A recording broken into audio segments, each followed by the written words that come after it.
নমস্কার বন্ধুরা, দেখতেই পাচ্ছেন আমার হাতে কিন্তু একটা বড় নাগচম্পা গাছের ডাল আছে। তো বন্ধুরা, আজকে আপনাদেরকে আমি জানাবো নাগচম্পা গাছের কাটিং থেকে কিভাবে খুব সহজেই চারা গাছ তৈরি করা যায়। আর আজকে আমি এটাও জানাবো আপনার ঠিক কোন ভুলটির কারণে আপনার কাটিং থেকে চারা গাছ তৈরি হচ্ছে না।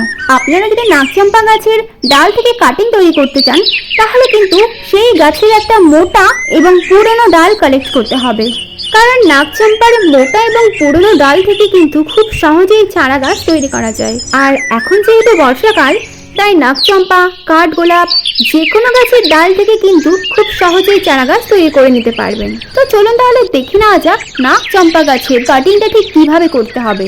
তো বন্ধুরা, তোমরা তো দেখতেই পাচ্ছ আমার হাতে কিন্তু নাগচম্পার একটা মোটা ডাল রয়েছে। তোমাদেরকেও এতটা মোটা একটা নাগচম্পার ডাল নিতে হবে। এরপর ডালটিতে যত পাতা আছে খুব ভালোভাবে কেটে নিতে হবে।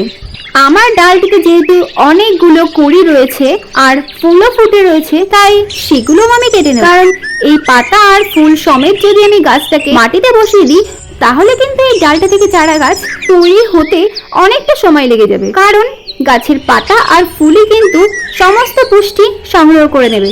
তাই অবশ্যই খেয়াল রাখতে হবে এই ডালটিতে কাটিং করার সময় যেন ফুল কিংবা পাতা না থাকে। তো দেখতেই পাচ্ছি বন্ধুরা, আমি কিন্তু নাগচম্পার প্রত্যেকটা ডাল থেকে পাতাগুলোকে খুব ভালোভাবে ছেটে বাদ দিয়ে দিয়েছি।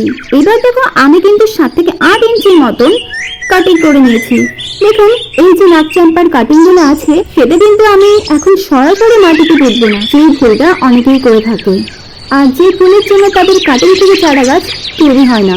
তো আমি এই নাগচম্পার ডালগুলোকে ঠিক 7 দিনের জন্য ছায়া জায়গায় রেখে দেবো।